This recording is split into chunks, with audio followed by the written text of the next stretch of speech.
हरवंश नगर colony के बाशिंदे लंबे समय से नारकीय जीवन जीने पर मजबूर है, जिसे लेकर स्थानीय लोगों में भारी आक्रोश व्याप्त है। गुस्साए लोगों ने सोमवार को नगर निगम अधिकारियों के खिलाफ विरोध प्रदर्शन कर जमकर नारेबाजी की। गुस्साए लोगों का कहना था कि लंबे से समय क्षेत्र में सीवर लाइन चौक होने के कारण क्षेत्र में गंदगी का अंबार है। इतना ही नहीं बल्कि पीने वाले पानी में भी दुर्गंध आ रही है, जिसके चलते लोग नारकीय जीवन जीने पर मजबूर है। कई बार स्थानीय लोगों द्वारा कुंभकीय नींद में सोए अधिकारियों को जगाने के विरोध प्रदर्शन के साथ साथ लिखित शिकायत भी कर चुके हैं, लेकिन अधिकारी हर बार उन्हें आश्वासन का ठेंगा दिखाकर तसल्ली दे देते हैं। जबकि के सूबे के मुखिया योगी आदित्यनाथ धार्मिक नगरी वृंदावन को स्वच्छ एवं साफ सुथरा रखने बात कह रहे हैं। इससे शायद ये प्रतीत होता है कि निगम अधिकारियों को सूबे के मुखिया का आदेश कोई मायने नहीं देते हैं। गुस्साए लोगों का कहना, अगर भी प्रशासन नहीं जागा तो कॉलोनी बासी मथुरा वृंदावन मार्ग पर जाम लगाकर आंदोलन को बाध्य होंगे। वहीं नगर निगम के सहायक नगर आयुक्त ने बताया कि हरवंश नगर में समस्या को लेकर सुधार कार्य प्रगति पर है, जल्द ही कॉलोनी की समस्या को खत्म किया जाएगा। मेरा नाम बालानंद पांडे है।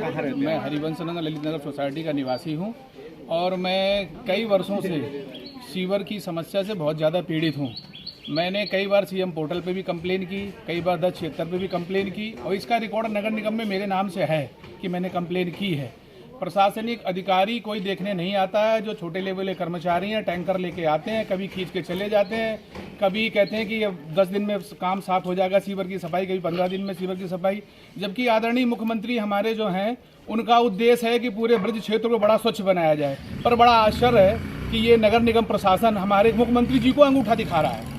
मुख्यमंत्री जी जो हमारे चाहते हैं कि हमारे ब्रज प्रांत में पूरी तरह स्वच्छता रहे और ब्रज प्रांत को इस तरह से नगर निगम के प्रशासनिक अधिकारी हमारे आदरणीय मुख्यमंत्री जी को अंगूठा दिखा रहे हैं, या उनका कोई भय नहीं है या उन्हें किसी प्रकार की चिंता नहीं है। क्योंकि हम नगर निगम हरिवंश नगर निवासी आज से नहीं कई वर्षों से सीवर की समस्या से पीड़ित हैं।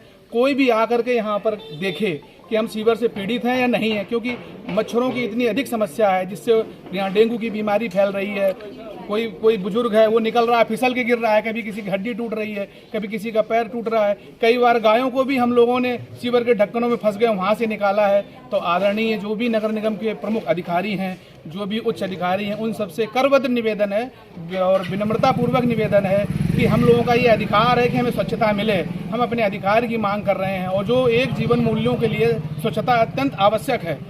स्वच्छता ही जब नहीं होगी तो हम जीवन कैसे जिएंगे। इसलिए आप सभी से करबद्ध निवेदन है कि हमारे यहाँ सीवर की समस्या का तुरंत समाधान करें। आपके हम सभी हित हरिवंश नगर निवासी, ललित नगर निवासी बड़े आभारी रहेंगे। आदरणीय आपसे यही विनम्र बार बार निवेदन है।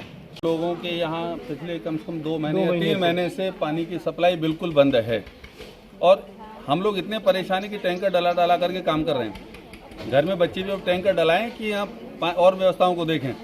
और सीवर की सफाई भी बिल्कुल नहीं है। चारों तरफ आप देख सकते हैं कि दोनों तरफ पानियों का उबाल है, दोनों सारे रास्ते हमारे ब्लॉक हैं, कहीं भी जाने आने की व्यवस्था भी हम लोगों को नहीं है। और हम लोग कम से कम पिछले 6 महीने से या साल भर हो गई, ये सब लोग इकट्ठे होकर के नगर पालिका जाते हैं। हर बार आश्वासन मिलता है, तारीख दे देते हैं, तारीख पे तारीख, उसके अलावा और कोई कार्य नहीं है। केवल थोड़ा सा काम दिखाते हैं, उसका फिर बंद हो जाता है, कोई लेना देना नहीं है। इसलिए हमारा नगर पालिका के जो भी कर्मचारी या जो व्यक्ति वहाँ के प्रमुख हों, वो हमारी बात अगर सुने तो हमारी मांगों को पूरी किया जाए। हमें पानी की सप्लाई सुचारू रूप से प्रबंधन किया जाए। चाहे 1 घंटे ही हमें सप्लाई दे, लेकिन हर घर तक पानी पहुँचे। कुछ घर ऐसे हैं जहाँ पानी पहुँचता है और फिर बिल्कुल पानी नहीं आता। रो करके 2-2 घंटे मोटर चला करके बैठे रहते हैं। समय दिया है 6 से 8 का और 6 बजे मोटर चलाते हैं, 8 बजे तक बराबर पानी चलाते कभी 1 बूंद पानी नहीं आता। इसके लिए हमारा निवेदन कि हमें पानी की सप्लाई दी जाए और हमारे यहाँ सीवर की व्यवस्था है, आने जाने के मार्ग की रोड की व्यवस्था। कई बार आपने ज्ञापन के माध्यम से अधिकारियों को भी अवगत कराया, अभी तक समस्या का कहीं समस्या के दूर तो छोड़ो, यहाँ कोई अधिकारी देखने तक नहीं आता है कि समस्या है भी या नहीं। सीवर की समस्या एक आध बार है तो हम लोगों ने पर्सनली रूप से उसको तैयार करवा करके जहाँ सीवर उबल रहे हैं उनको हम साफ करते हैं।